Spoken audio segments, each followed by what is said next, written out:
9 noches seguidas de bombardeos contra Irán. Pero ¿por qué Estados Unidos está atacando ahora lo que no atacó antes? ¿Y qué nos dice esto sobre cómo terminará esta guerra? Acusan también a Cuba de sembrar algunos de los movimientos más radicales dentro de Estados Unidos. ¿Y se imagina que lo encarcelen solo por meditar? O peor aún, que sigan persiguiéndolo incluso después de escapar de su país hasta aquí, dentro de Estados Unidos. Yo soy Pachi Valencia y le doy todos los detalles en Desde el Capitolio.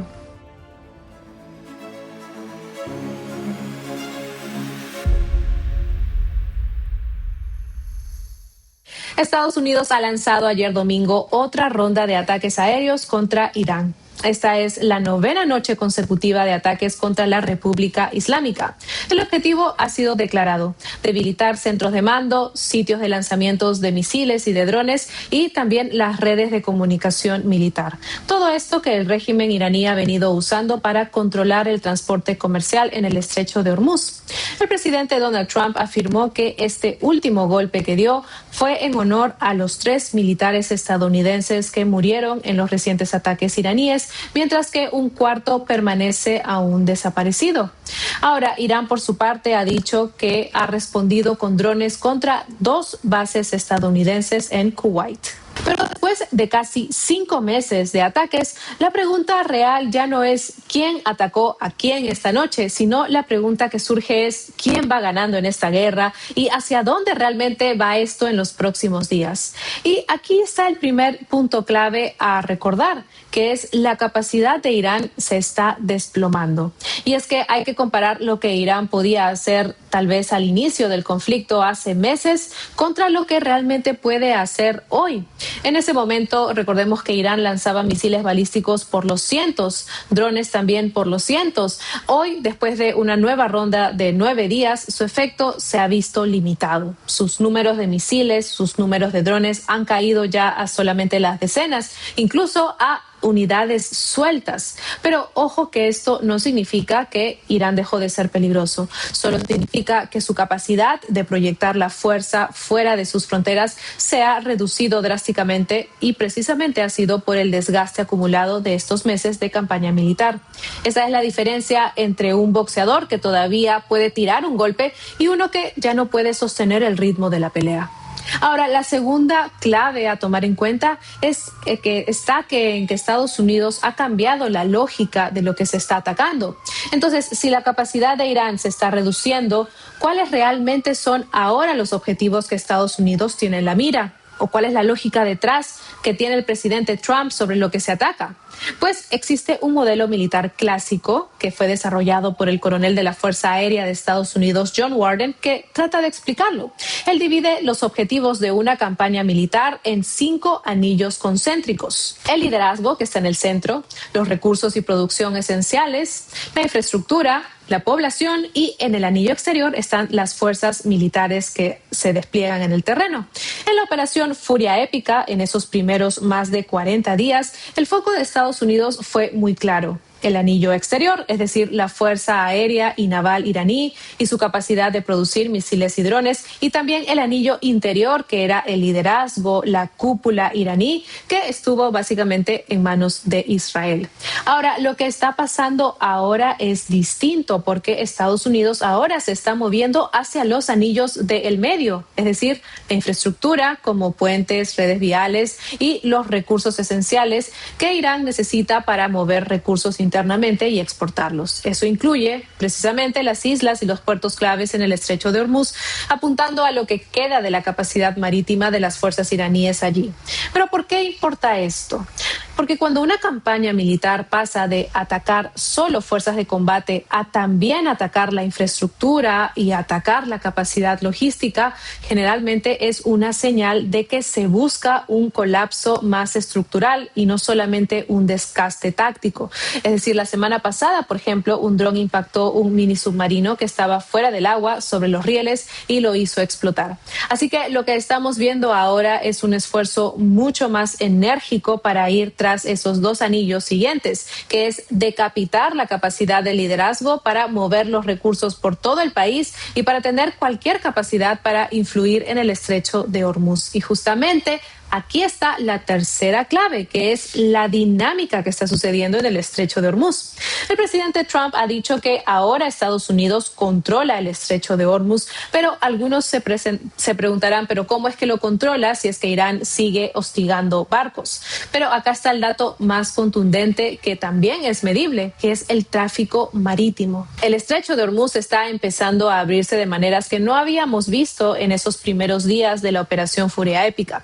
Es decir, en la fase anterior del conflicto, después del primer cese al fuego que Irán al final violó, se vieron enjambres de lanchas rápidas iraníes atacando petroleros, y eso generaba pánico, subía el riesgo y también subía el precio del seguro para cualquier barco que quisiera cruzar.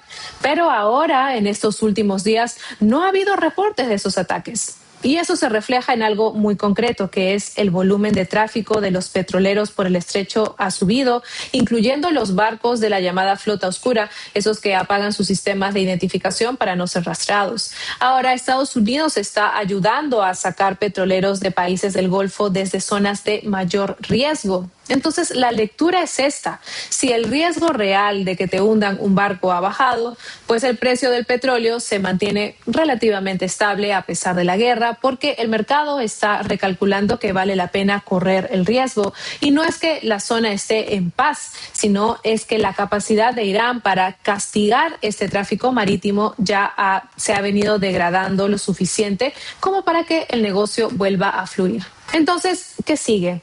Pero primero, todo apunta a que Estados Unidos va a seguir ampliando los objetivos hacia la infraestructura y hacia la capacidad logística, y no solamente hacia las fuerzas de combate. Segundo, pues hay una lectura política que viene directo del secretario de Estado, Marco Rubio. Dice que Washington percibe una división interna dentro de Irán entre los sectores que buscarían una salida negociada y sectores que insisten en seguir respondiendo militarmente. Pues la traducción de la postura básicamente es: mientras esa división iraní no se resuelva a favor de la vía diplomática, pues la campaña de ataques por parte de Estados Unidos va a continuar. Y tercero, y este es el punto que más vale la pena vigilar en los próximos días, el verdadero indicador de hacia dónde va esto va a ser el estrecho de Hormuz. Es decir, mientras el tráfico marítimo se mantenga fluido y sin ataques a petroleros, esta es la señal más clara de que la capacidad iraní sigue en caída. Y si eso cambia, según el análisis militar, entonces ahí es cuando hay que prestar atención. Así que la próxima vez que vea un titular de otra noche de bombardeos, ya sabe qué preguntarse: ¿a qué anillo están apuntando ahora? ¿Y qué está pasando con el tráfico en Hormuz? Pero ¿usted qué opina? ¿Cree que Irán ya perdió esta guerra o que todavía le queda capacidad suficiente para sorprender? Los leo en los comentarios debajo. Y ahora cambiemos de escenario, porque mientras el frente militar sigue abierto en el Oriente Medio, el Departamento de Estado ha abierto esta semana otro frente, uno ideológico contra Cuba. Hoy lunes el departamento publicó un informe de cerca de 100 páginas titulado Cuba, la capital del comunismo del siglo XXI. Washington afirma que La Habana lleva más de 6 décadas operando una de las redes de espionaje e infiltración ideológica más dañinas jamás dirigidas contra Estados Unidos. El secretario de Estado, Marco Rubio, sostuvo que por más de 60 años el régimen cubano ha sido el principal patrocinador del izquierdismo radical y del tercermundismo dentro de Estados Unidos, y que el pueblo estadounidense merece conocer esa historia completa. En el informe se lee que desde la década de 1960 el régimen cubano ha funcionado como el corazón palpitante de un tipo nuevo y distinto de marxismo, forjado en torno a un resentimiento profundo y un odio fundamental hacia Estados Unidos y Occidente en general.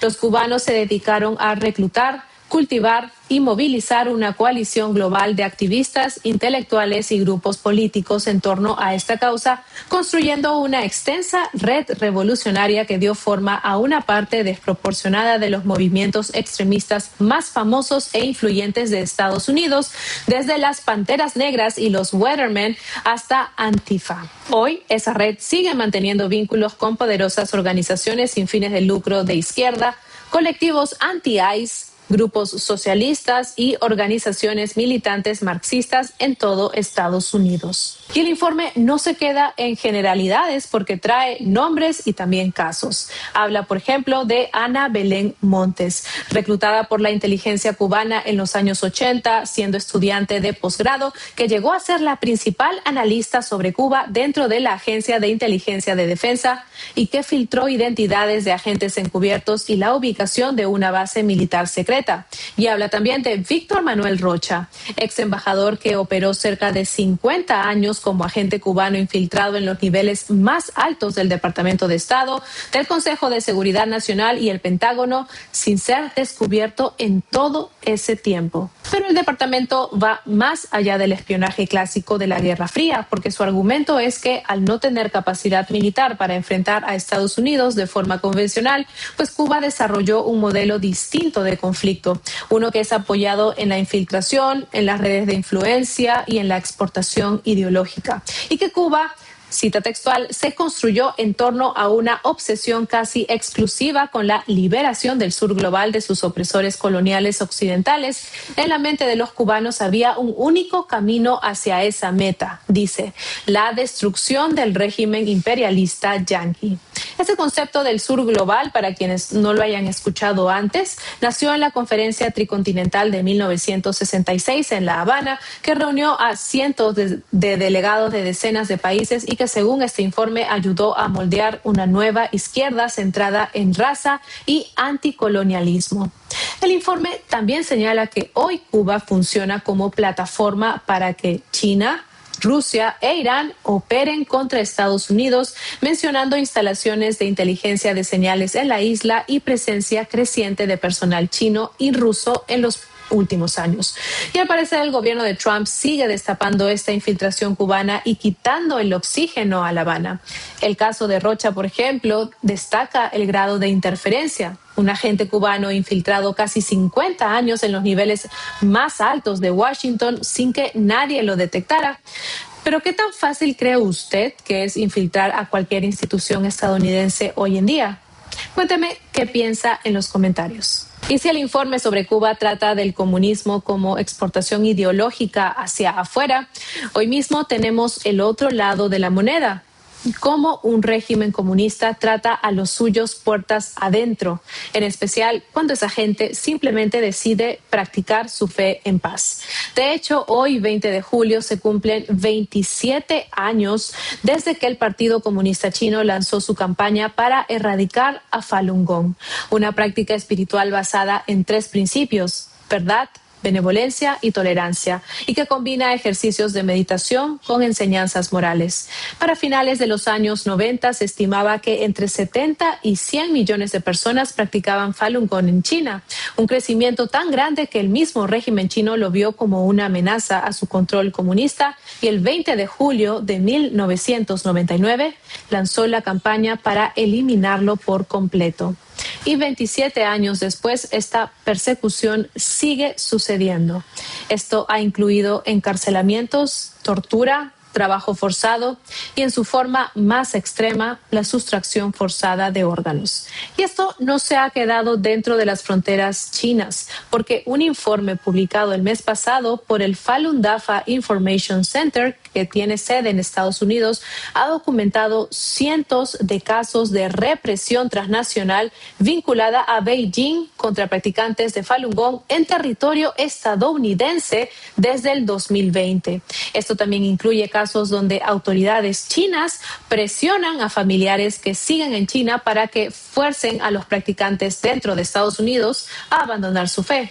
Y esto fue justamente uno de los temas centrales de un foro internacional sobre la libertad religiosa que sucedió esta semana en Washington.